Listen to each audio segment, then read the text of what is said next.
Hey everyone, welcome back to Santi. In this series, we try to understand whether the current rally of Bitcoin resembles more with 2019 bear market rally or it resembles more with 2020-2021 parabolic rally.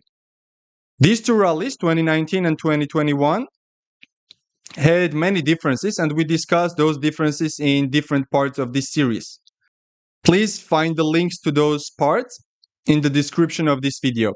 And in today's part, we are going to concentrate on M2 money supply of the US. As you might know, there are a couple of measurements for the money stock, money supply. Each country has a few measurements, and the US has 4 different types of measurements. Let's have a look at the 4 measurements for money stock in the US. Those are M0, M1, M2, and M3. And these are nested measurements, meaning that M3 includes all the other 3 in it. And M2 includes M0 and M1 in it. So M0 equals to currency in circulation and commercial bank reserve balances at the Fed. It's referred to as the monetary base. Then M1 is equal to M0 and demand deposits at commercial banks and other liquid deposits. It's usually referred to as the narrow money. Then we have the M2 money supply, which is the most used one. It's equal to M1 plus savings accounts, time deposits under 100K, and retail money market funds. And then we have the largest one, M3. It includes basically everything. It's M2 plus larger time deposits, which are more than 100K, the ones that are not covered in M2, and institutional money market funds. And since 2006, the Federal Reserve stopped estimating M3 money supply because the costs didn't outweigh its value. And that is the reason that M2 money supply is the most used one out of these 4 measures. And we are going to discuss the M2 money supply in this video. Now let's go back to TradingView. And let's open the chart of the M2 money stock.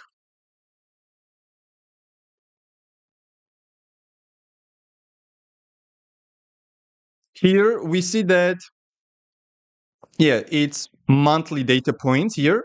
And the current value of M2 money stock sits at close to $21 trillion. If we zoom out, we will see something very interesting. Here we have the logarithmic chart, and we see that in logarithmic chart, this increases at a constant rate, meaning that the M2 money stock increases in exponential terms. If we go to linear, it will be visible. This is the linear chart of M2. It's clearly visible that the M2 money stock increases and grows in exponential terms, not linear terms. And it's normal because everything in our current financial system increases in exponential terms.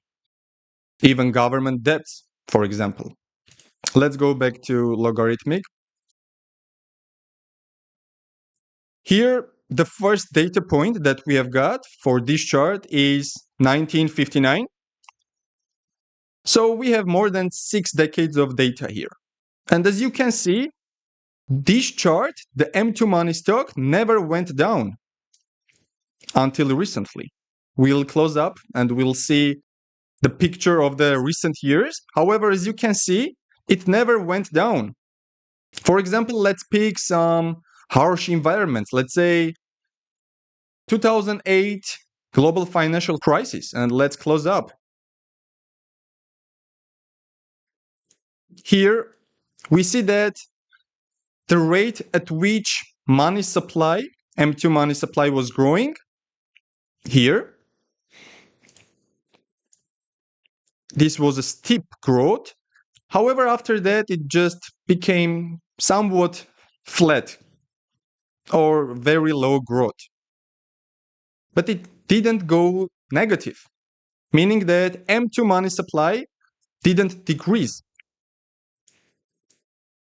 And when we come to the current environment, actually the last 4 years, we see that we had a dramatic growth in 2020. And this was because the pandemic crisis and overall the pandemic, the treasury of the US was forced to stimulate the economy and to give stimulus checks to its citizens. If we measure from this point and we go up until 2022, which was the top of the M2 money supply, we see that it increased for about 40%, even more than that, in only 2 years. This was 2020, February of 2020, and this was March of 2022. In 2 years alone, the M2 money supply increased by 40%. And from the macroeconomics, we know that there are two main outcomes when the money supply increases. It can produce productive growth and it can produce non-productive growth. We measure the productive growth in real GDP and we measure the non-productive growth in year-over-year inflation rate. And you shouldn't be an economist in order to understand that if the M2 money stock increases by 40% in 2 years, it will not result in 40% real GDP growth. In fact, the big portion of this increase in M2 will result in inflation. And that's what we saw, of course. Yeah, we had real GDP rising in the last few years. However, the big portion of this increase, of this 40% increase in the M2 money supply, went into inflation, into non-productive growth. So that was the case, and that should have been the case. We couldn't have, let's say, 30 or 40% increase in real GDP over 2 years. That's not realistic. And another important thing is that in this chart we have absolute values. And absolute values, of course, are important, but they are not the most important thing when it comes to analyzing the impact of M2 money supply growth. The most important thing is the rate of change. How fast things happen, how fast it grows, and how fast it decreases. If it does, of course. Because this is the first time that we had a decrease in M2 since 1959, according to this chart. Sooner we will see that it's the first time since the Great Depression. And if we close up here, we will see that the M2 money stock topped in the first half of 2022 and it decreased less than 5% in the next 18 months or so. Right now, M2 money stock is again on a rise. However, we need to discuss the rate of change because those are the most important thing when it comes to the effect of M2 money supply on the economy. Let's go to this chart. Here we have the historical M2 money supply growth versus inflation. We are going to concentrate on M2 money supply growth only. I couldn't separate these charts. I couldn't have only M2 supply here. And as you can see, this chart starts from 1870s. So it's the whole history of the M2 money supply in the US. And we can see that the black line represents the growth rate of M2 and the red line represents the year-over-year inflation rate. And when we come to the recent events of the M2 supply growth rate, we see that in 2021, the M2 growth rate peaked at 26%, more than 26%. And we see that this was by far the highest growth rate of the M2 money supply in the whole history. That is very extraordinary. Another extraordinary thing is that in 2023, the M2 growth rate went into negative territory. It bottomed at negative 4.2%. This is extraordinary that M2 growth rate went into negative territory because, as you can see, the last time that the M2 growth rate was negative was in 1932 during the Great Depression. After that, there were numerous recessions in the US, including the dot-com bubble and the Great Financial Crisis. However, the M2 money supply growth rate never went into negative territory during those recessions. We had more than 10 recessions after the Great Depression. And this is the first time that the M2 money supply growth rate went into negative territory since the Great Depression. We can see that there were a few other instances when the M2 growth rate went into slight negative territory, not as deep as in 1930s. And those instances, for example, 1894, and then we have 1921, these were other depressions. However, we don't know much about these depressions and we didn't hear about those because they were not as terrible as the Great Depression. And as we can see, the M2 money supply growth rate went into negative 12% during 1930s. That's why in the last few years, we had two very extraordinary things happening in this sphere, in the M2 money supply growth rate chart. The first one was that we experienced a dramatic growth in M2 money supply, and we see that the growth rate peaked at 26%, and it was the highest rate of the whole history. And then another extraordinary thing happened in 2023, when for a full year, M2 growth rate went into negative territory. Now let's go and look at the last 30 years of this chart so that we can answer the question that we started this video with. That is, we need to compare the current environment and 2019 and 2021 from the perspective of the M2 money supply growth rate. We need to try to find some similarities or some differences and then try to come up with a conclusion. We see that in 2019, the money supply growth rate was somewhat moderate. It ranged from 3% to 5%. And it was the average for the last 30 years, as we can see from this chart. So nothing extraordinary. Then we had the dramatic rise in 2020 because of the pandemic and all the stimulus checks. And in a few months, the M2 growth rate was already in 23% or higher. And then it topped in 2021, and it topped close to 28%. After that, of course, it tanked, it just plummeted. And we see that in late 2022, we went into negative territory for the M2 money supply growth rate. Moving to the current environment, we see that as of June 2024, the M2 growth rate is in positive territory. And it sits at 1%.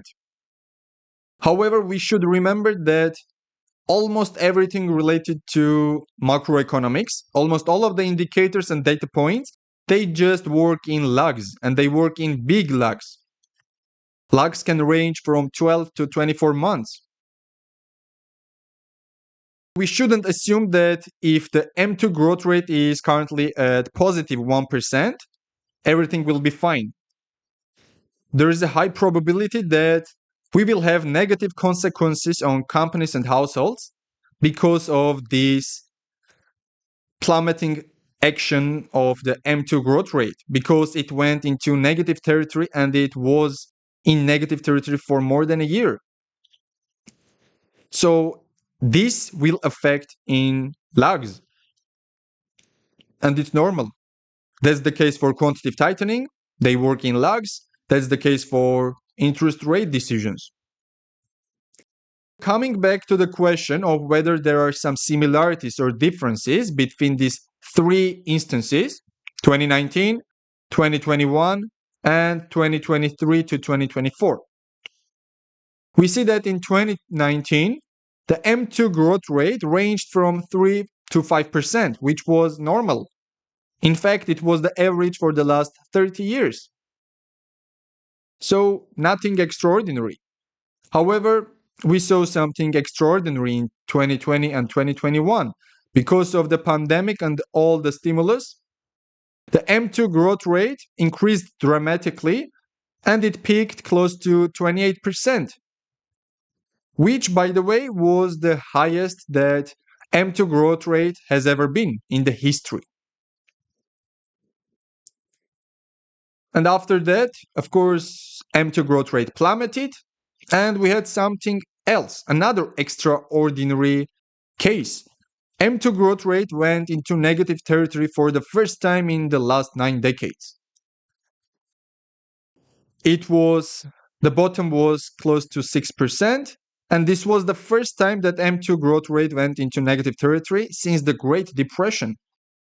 That's why it was another extraordinary case. And you see that 2021 and 2023 were two extremes. This was the highest in the history, the highest for M2 growth rate in 2021, 28%. And we had the second lowest in the history, negative 6.2%, more than negative 6%. The only time that we had lower M2 growth rate was during the Great Depression. That's why this was very extraordinary. So we see that we have three different scenarios, different outlooks, and that's why we cannot compare 2019, 2021, and 2023 when it comes to M2 money supply growth rate. From that perspective, all three rallies and all three instances were distinct, very different. However, we can state that the 2023 scenario was more similar to 2019 than it was to 2021, because 2021 and 2023 were just the opposite spectrums, opposite extremes. We don't have any clear conclusion. We see that there are three different scenarios. However, we also see that because of this plummeting action of M2 growth rate, and because it went into negative territory and stayed there for a year, chances are that this will have its negative consequences on households and companies. When I remember that this is the first time since the Great Depression that the M2 growth rate went into negative territory, and in fact, this is the second lowest M2 growth rate ever, it becomes a little bit scary.